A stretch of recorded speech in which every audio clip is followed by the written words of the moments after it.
नमस्कार दोस्तों, आज मैं आपको माघ अमावस्या पर सुनी जाने वाली गणेश भगवान की कहानी सुनाने जा रही हूँ। प्रेम से बोलिए गणेश भगवान की जय हो, अमावस्या माता की जय हो। एक समय की बात है, एक नगर में श्याम लाल नाम का आदमी अपने पत्नी सुनैना के साथ रहता था। वह दोनों गणेश भगवान के परम भक्त थे। वह नियम से गणेश भगवान की पूजा पाठ करते थे। गणेश भगवान को अपना इष्ट देवता मानते थे। गणेश भगवान की कृपा से उनके घर में अन्न धन का भंडार भरा रहता था। उनका एक बेटा और एक बेटी थी।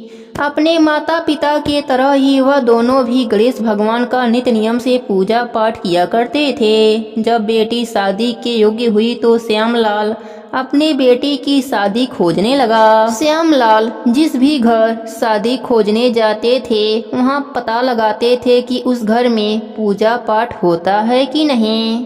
इस तरह से उन्हें एक मध्यवर्गीय परिवार मिला। उस परिवार में सभी लोग धार्मिक प्रवृत्ति के थे। इस प्रकार श्यामलाल अपने बेटी का विवाह कर दिया।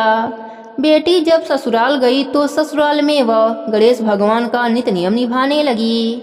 देखते ही देखते उनके घर में अन्न धन का भंडार भर गया। अब वह लोग सेठ सेठानी कहलाने लगे। यह बात उनके पड़ोसन को अच्छी नहीं लगी। वह राजा के पास गई और राजा से बोली, हमारे पड़ोस में एक बहू आई है, वह साक्षात लक्ष्मी है। उसके आने के बाद वह लोग दिन दूना रात चौगुना तरक्की कर रहे हैं महाराज। ऐसी भाग्यशाली लक्ष्मीवान बहू तो राजमहल में होनी चाहिए। अगर वह आपके पास रहे तो आपका राजकोष कभी भी खाली नहीं होगा महाराज। पड़ोसन की बात सुनकर राजा उसके बातों में आ गया। वह राजा सेठ के घर से उसके बहू को लाने का हुक्म दे दिया।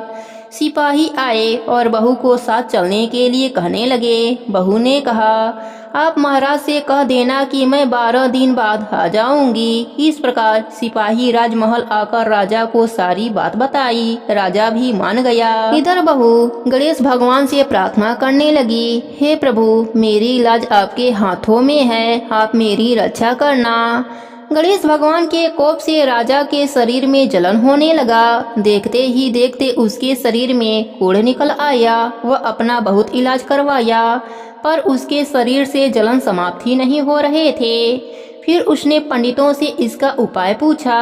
तब पंडितों ने बताया कि आपने सत्य की बहू पर बुरी नजर डाली है, इस कारण आपको गणेश भगवान सजा दे रहे हैं।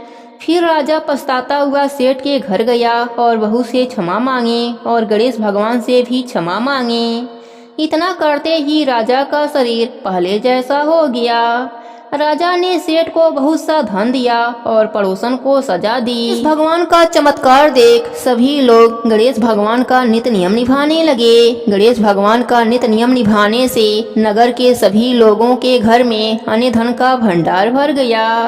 हे गणेश जी महाराज, जैसी कृपा आपने बहू पर करी वैसी ही कृपा आप अपने सभी भक्तों पर करना। सबके व्रत को पूर्ण करना। कहानी अधूरी हो तो पूरी करना, पूरी हो तो मान रखना। प्रेम से बोलिए गणेश भगवान की जय हो, अमावस्या माता की जय हो।